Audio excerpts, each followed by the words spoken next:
'Twas the night before Christmas, and in the Clark house, not a creature was stirring, not even a mouse. For stockings were hung by the chimney with care, with hopes that better times soon would be there. Nick and Alicia were snug in their beds, while their parents laid wake with dark thoughts in their heads. As the sun soon rises on the Clark family clan, Stephen wakes early to ready the ham. Madison follows, the smell of coffee wafting in. They know that quite soon the festivities will begin. The couple keeps quiet, fluffing Christmas tree branches, both of them praying for more second chances. For one last perfect Christmas, the sun shines in bright, superficially washing away darkest night. You were up tossing and turning all night last night. So were you. Damn! After their years-long marriage, no punches are pulled. But despite the restless night, today will be gold. You didn't have any of those cookies, did you? God, did you? Nick needs to learn to follow a recipe before we let him bake again. Poor Santa.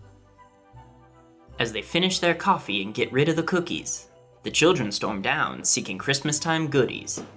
Though older than they once were, the teens are excited, and there's nothing like Nick when Christmas cheer is ignited. Ho ho ho! Merry Christmas! It's St. Nick that emerges with his embarrassed younger sister. What she doesn't know is he only puts on the act because he missed her.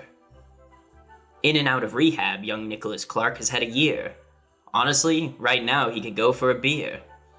Stephen cracks a real grin for the first time in ages. He wonders for a moment if they're turning new pages. Come sit on my lap, little girl. Tell me what you want for Christmas. Ew, Nick. Jeez, it's not like that. It's the... I was saying the thing. Alicia rolls her eyes, unamused by Nick's antics. Suddenly, their problems are ones Christmas cheer can fix.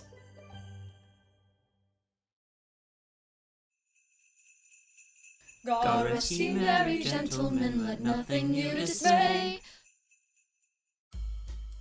The family gets to passing out presents, St. Nick declaring, like every year, it's his job to do the gift bearing.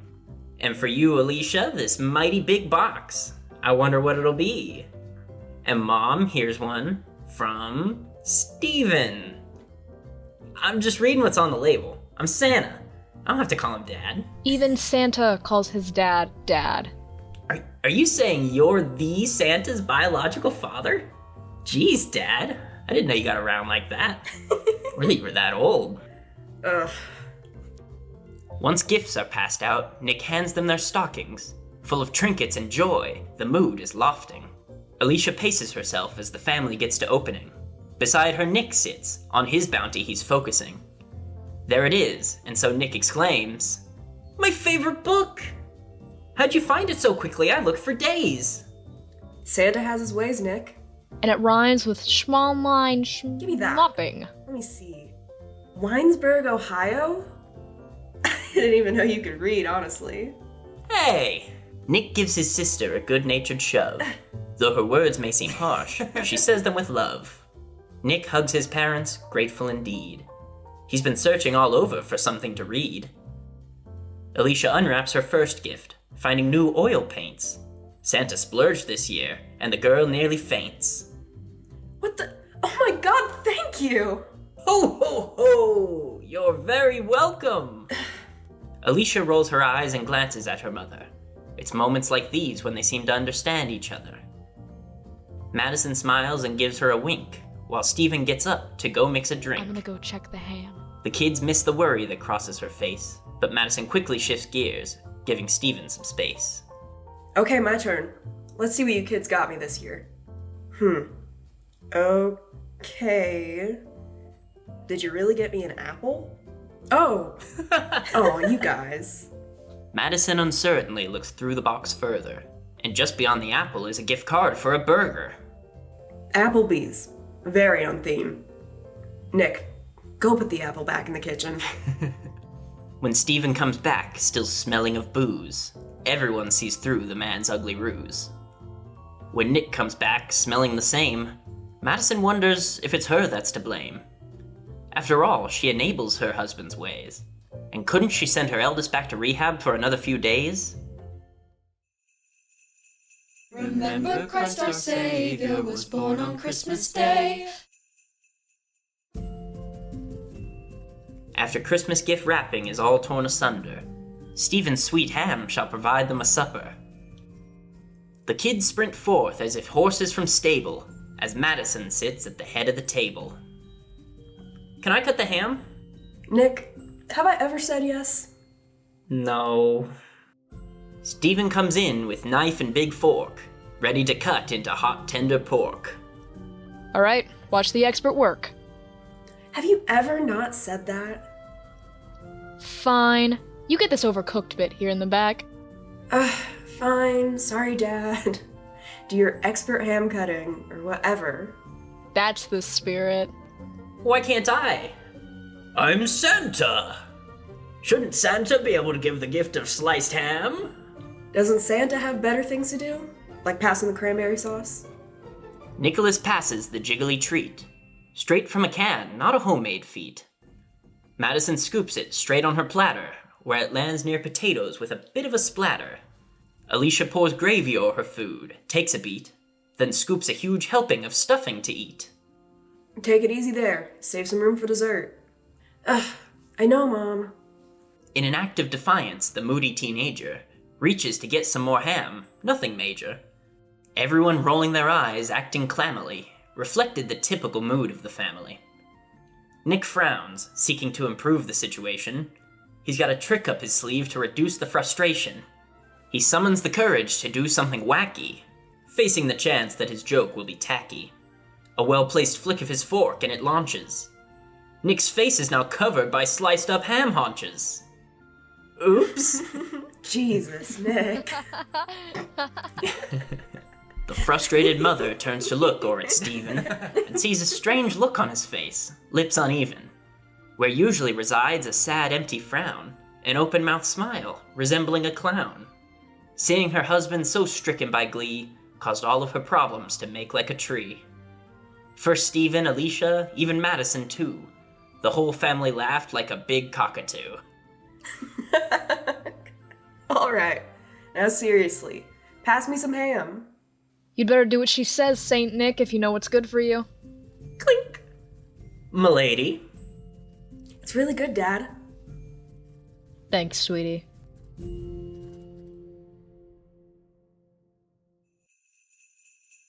To save us all from Satan's power when we were gone astray. With a Christmassy dinner now filling their belly, the Clarks played a board game befitting Machiavelli.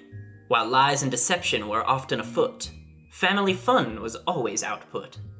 Though they adhered to the rules of the game rather sloppily, each year these four sat down to play some Monopoly. Madison drops the dusty box on the table, and everyone scrambles for pieces as they're able. Top hat. Shoe! Shoot! Ah, Car. fine. I'll be, the ship. At least you're not the thimble. One day I'll let you have the shoe, bud. Really? Ha! Nope. Over my dead body. Whatever. This ship's gonna take you all down. No need to gloat, Nick. You always win. Well, I just won on Thanksgiving. Nah, it doesn't count if, I wasn't there, you know? An awkward silence befalls the family Clark, until Stephen throws plastic to ignite the spark. 9. Alicia? Madison goes first, after rolling 11.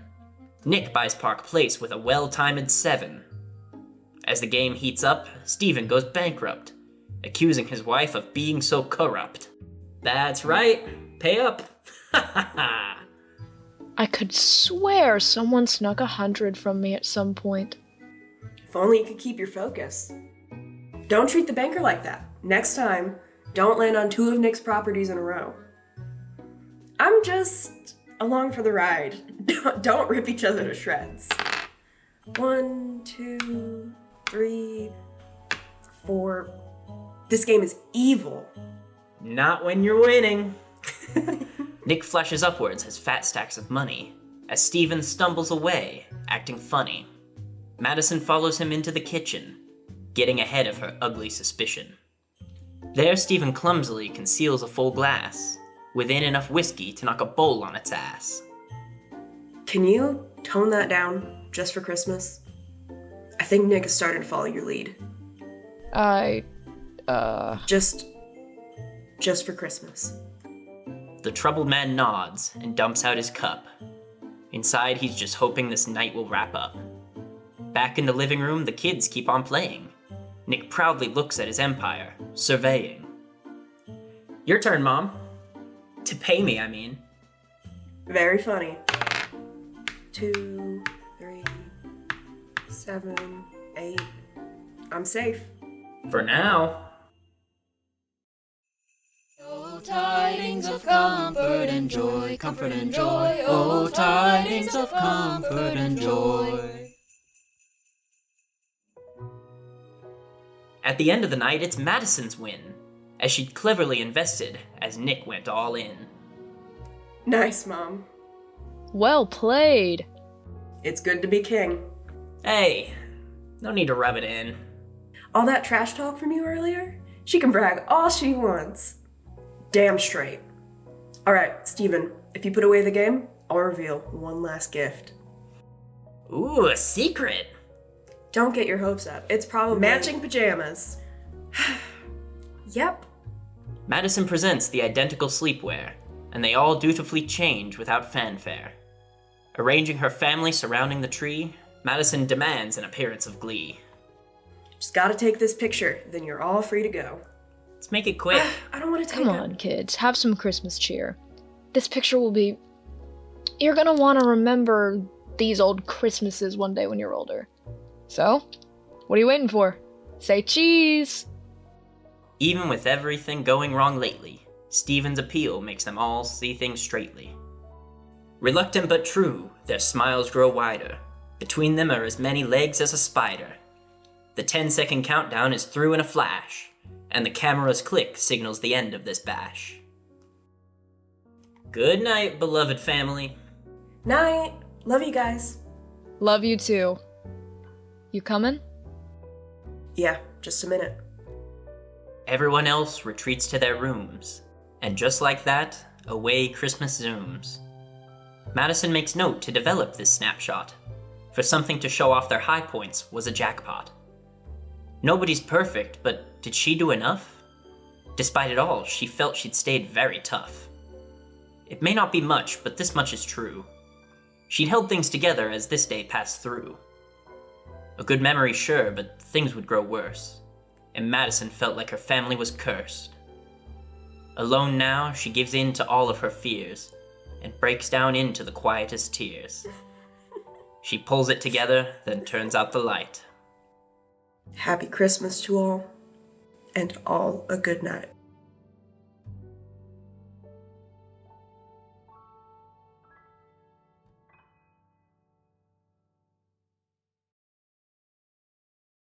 Hello, it's Parker. Real quick before we get to our normal outro, I just wanted to thank all of the singers from this episode. Myself, of course, as well as Jeff, Cake, Knox, Rin, and Ella. It was a really fun thing we did, but it was kind of an 11th hour addition to the project, so I just needed to find a good place to pop in some credit. So, thanks, guys. This has been a very special episode of Fear the Walking Dead, the radio drama, A Very Clark's Christmas. Today's episode was written by me, Tate, and Parker, and assisted by Ro, based on characters from AMC's Fear the Walking Dead, created by Robert Kirkman and Dave Erickson. This production was brought to you by Tate, writer, assistant director, casting director, enforcer, and thumbnail artist. No. Maybe something else. And, above all else, wizard. I don't know why I was so fucking southern right there. Okay. And also, Parker, director and editor. See how I have more things than him? Yeah, I get second billing this time. Yeah. This episode starred Tate as Madison and Alicia, Parker as the narrator and Nick, and Jeffrey as Steven. Thanks for listening. If you're enjoying this series so far, leave a like and a comment. I did a heart motion for that, I don't know why. And make sure to subscribe to hear the next episode. Also, check out our Discord link in the description to come chat with us or even join the cast of the radio drama yourself. So this is our late Christmas episode. I really wanted to do a Christmas episode. And then life happened. And now it's April. So every year on Christmas, as you can tell, this pulls inspiration from the iconic Christmas poem, A Visit from St. Nicholas, which our mom reads to us every year on Christmas Eve. And so I wanted to bring a little bit of that Christmas cheer and love and happiness forever mixed in with the Clark family woes. Now in this you will find... What are you looking for? My foot.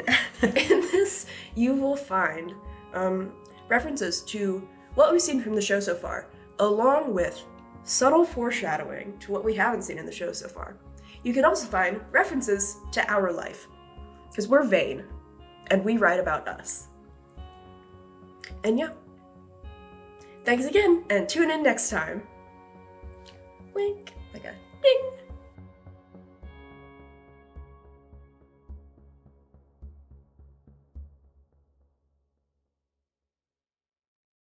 Hell yeah. That was the most off-script reading of a script. Indeed. McClunky.